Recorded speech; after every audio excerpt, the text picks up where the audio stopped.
Oke, semuanya, kali ini kita akan sama-sama mengetahui apa itu detektor radiasi nuklir. Nah, sebelum kita mengetahui detektor radiasi nuklir, kita perlu tahu radiasi nuklir itu seperti apa. Radiasi adalah foton yang dipancarkan dari suatu sumber yang mengalami proses perubahan inti atom. Selain itu, radiasi juga merupakan energi yang terpancar dari materi atau atom dalam bentuk partikel atau gelombang. Nah, sedangkan kata nuklir sendiri itu berasal dari kata nukleus, yang artinya inti atom. Nah, energi nuklir ini energi yang dihasilkan antar partikel inti atom. Jadi, radiasi nuklir merupakan energi yang terpancarkan dari adanya interaksi antar partikel inti atom. Tentunya kita sering kali ya mendengar kalau misalnya radiasi nuklir itu berbahaya. Ya sebenarnya eh, di alam ini tuh sudah ada bahan-bahan material yang sudah mengandung bahan radioaktif yang akan menyebabkan radiasi nuklir. Nah, tapi itu masih dalam kadar yang standar atau masih di bawah ambang batas, sehingga radiasi nuklir itu tidak bahaya.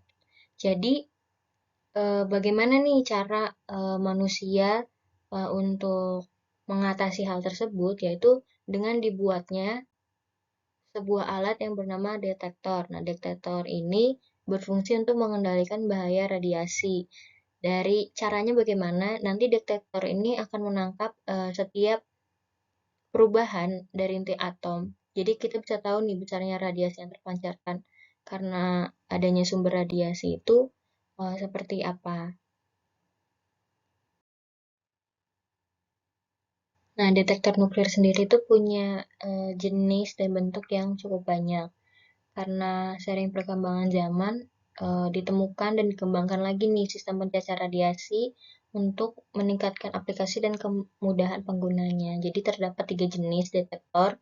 Yang pertama itu ada detektor isian gas, yang kedua itu ada detektor sintilasi, dan yang ketiga adalah detektor semikonduktor. Untuk jenis detektor yang pertama yaitu detektor isian gas. Detektor isian gas ini terdiri dari dua elektroda positif dan negatif dan gas di antara kedua elektrodanya. Nah, detektor ini berbentuk silinder dengan sumbu yang berfungsi sebagai anoda dan dinding silindernya sebagai katoda. Sistem kerja dari detektor ini adalah radiasi yang memasuki detektor akan mengionisasi gas dan menghasilkan ion-ion positif dan ion-ion negatif. Jumlah ion yang dihasilkan sebanding dengan energi radiasi dan akan berbanding terbalik dengan daya ionisasi gas.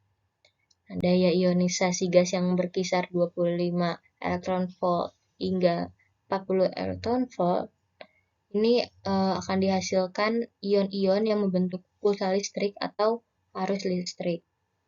Nah, hal ini tuh dapat terjadi karena cukupnya medan listrik di antara dua elektroda.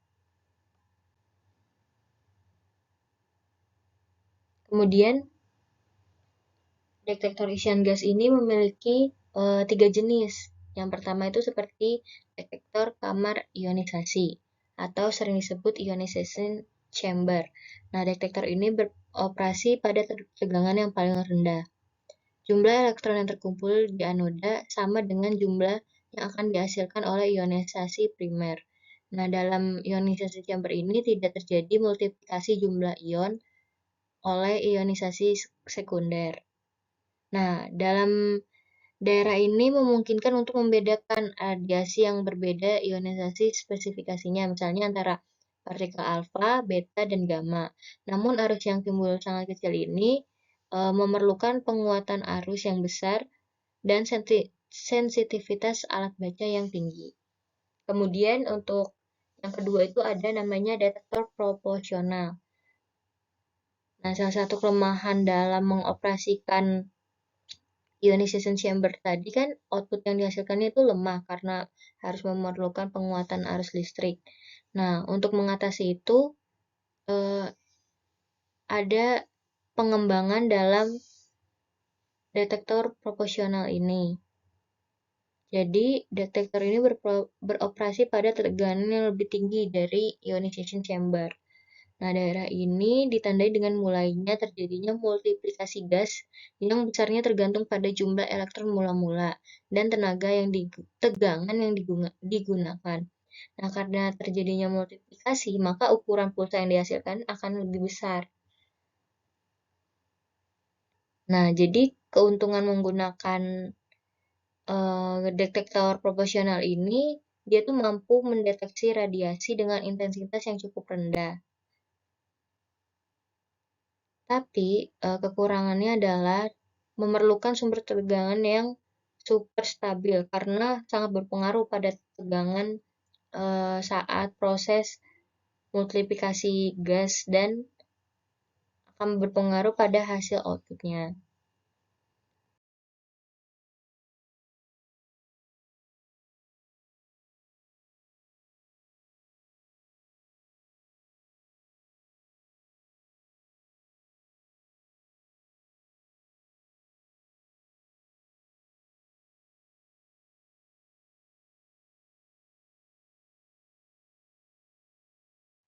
Untuk jenis detektor yang kedua itu ada detektor sintilasi. Detektor jenis ini merupakan detektor radiasi yang akan mendeteksi bahan radioaktif ataupun radiasi dari alam dari berbagai nilai tenaga dari partikel ataupun foton yang terdeteksi. Jadi sistematikanya seperti jika sinar itu jatuh pada kristal sintilator, maka kristal tersebut akan berpendar.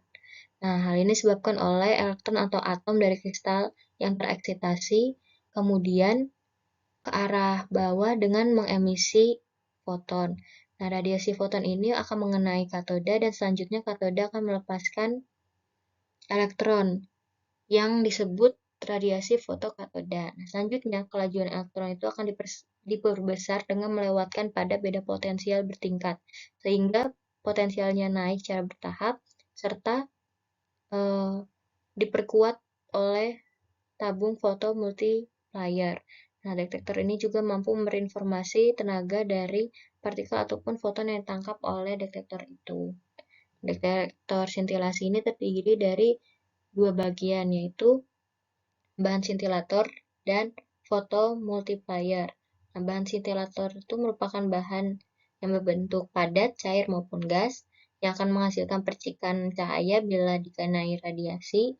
Kemudian untuk fotomultiplier itu digunakan untuk mengubah percikan cahaya yang dihasilkan oleh bahan sintilator menjadi pulsa listrik. Detektor jenis ketiga itu ada detektor semikonduktor. Nah, detektor semikonduktor ini terbuat dari silikon dan germanium. Detektor ini tuh lebih efisien karena bahannya itu terbuat dari zat padat dan resolusinya lebih baik dari detektor sintilasi. Nah, pada detektor ini energi radiasi itu akan diubah menjadi energi listrik.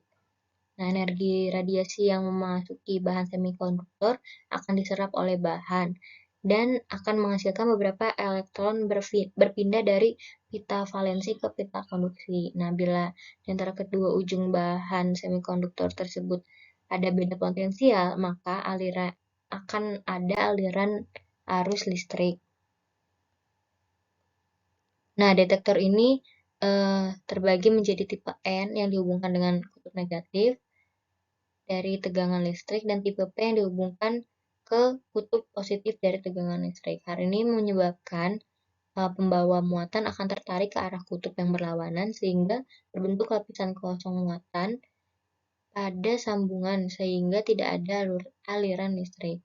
Nah, ketika radiasi memasuki daerah tersebut, maka akan terbentuk ion-ion baru, elektron dan hole, yang akan bergerak ke arah kutub-kutub positif dan kutub negatif. Nah, tambahan hole dan elektron ini yang akan menyebabkan terbentuknya pulsa atau aliran listrik.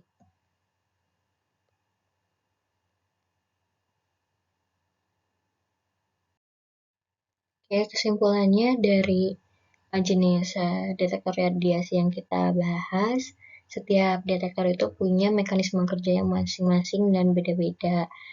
Jadi, untuk kita yang menggunakan detektor ini untuk mendeteksi radiasi, mungkin kita bisa lebih menentukan apabila cakupannya kecil, kita menggunakan detektor yang hanya mencakup cakupan kecil, jadi hasilnya itu akan efisien. Dan juga apabila misalnya radiasinya itu cukup besar, kita menggunakan detektor yang benar-benar bisa mencakup dalam skala yang besar. Itu aja, terima kasih. Semoga bermanfaat.